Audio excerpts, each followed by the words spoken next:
لقاء من المستوى الرفيع، خاصة وأنه يجمع بين قطبي كرة القدم المغاربية الرجاء المغربي ونادي الترجي التونسي. حصيلة الفريقين في مشوارهما الإقصائي تؤكد أنهما ينتميان لمدرسة كروية من العيار الثقيل. التنظيم كان في مستوى الحدث، وقد تم اتخاذ كل التدابير لإنجاح هذا العرس الكروي الإفريقي.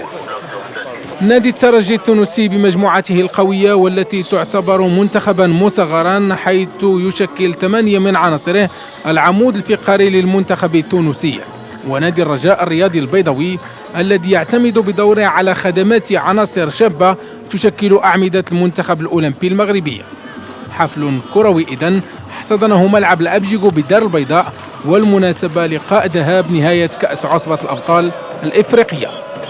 جمهور غفير حج لمؤازرة الرجاء في هذه المباراة، نفس الشيء بالنسبة لفريق الترجي الرياضي التونسي الذي رافقته أعداد كبيرة من جماهيره. آخر الرتوشات بالنسبة للمدرب أوسكار قبل الدخول في المباراة، واستعداد مكثف للعناصر الرجوية لتمثيل الكرة المغربية أحسن تمثيل، والدفاع عن المكتسبات التي تم تحقيقها في السابق. كل فريق أعد العدة لخوض هذه المباراة في أحسن الظروف. تغطية إعلامية واسعة النطاق رافقت هذه المباراة. والله تعادل، ولو يفكر البعض أنه يمكن يخدم مصلحة فريق الترجي، لكن لا ننسى أن فريق الرجاء البيضاوي في صورة التعادل عنده ما يسمح له باش يقدم وجه مرضي في تونس ويحدث المفاجأة. لهذا يعني لابد أن نترقب نهاية مباراة تونس حتى نعرف من هو الفائز بكأس عصبة الأبطال.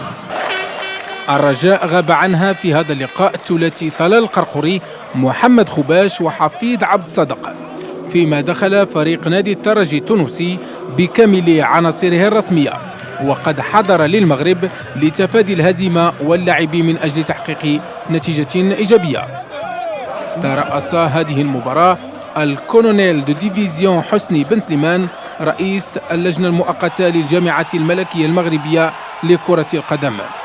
وبالنظر لقيمة المباراة وطابعها النهائي، فقد حاول كل فريق تفادي المغامرة حتى يحافظ على نقاء شباكه، خاصة وأن هناك لقاء ثاني ينتظر الفريقين بملعب المنزه بتونس، وهذه أبرز لحظات هذا اللقاء.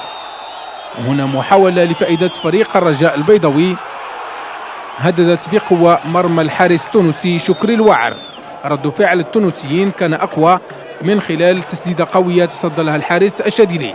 الجولة الأولى عاشت على إيقاع البحث المستمر للفريقين عن الأهداف. اللاعب المباركي لم يكن محظوظا في هذه المباراة، وقد ضيع مجموعة من الفرص. هنا اللاعب مستودع بمجهود فردي هدد بقوة دفاع التونسيين، وتبقى أبرز فرصة هي التي أتيحت لنادي الترجي التونسي لولا التدخل الموفق للحارس مصطفى الشادلي، لتبقى النتيجة 0 لمثله. وهذه اللحظات التي مر منها دفاع فريق الرجاء البيضاوي في الجولة الثانية. الجولة الثانية على العموم كانت أحسن بكثير من الجولة الأولى، قدفة هنا قوية للاعب عمر النجاري والحارس شكري الوعر في المكان المناسب. فريق نادي الترجي التونسي كان يقوم ببعض المحاولات التي هددت بقوة مرمى الحارس مصطفى الشادلي. الدقائق الأخيرة من اللقاء وبحث مستمر لفريق الرجاء البيضاوي عن الهدف. هنا اللاعب زكريا عبوب يمرر وتدخل الحارس شكري الوعر. من بين المحاولات الخطيرة المحاولة التي نتابع بواسطة لاعب مستودع وطارق رزقي لم يتمكن من إيداع الكرة في الشباك.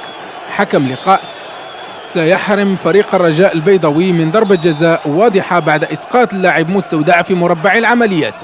نتابع هذه العملية بالعرض البطيء ومن زاوية أخرى، ونتابع مشروعية ضربة الجزاء لفائدة فريق الرجاء البيضاوي. مجموعة من الحملات نظمها خط هجوم فريق الرجاء البيضاوي لم يكتب لها أن تترجم إلى أهداف.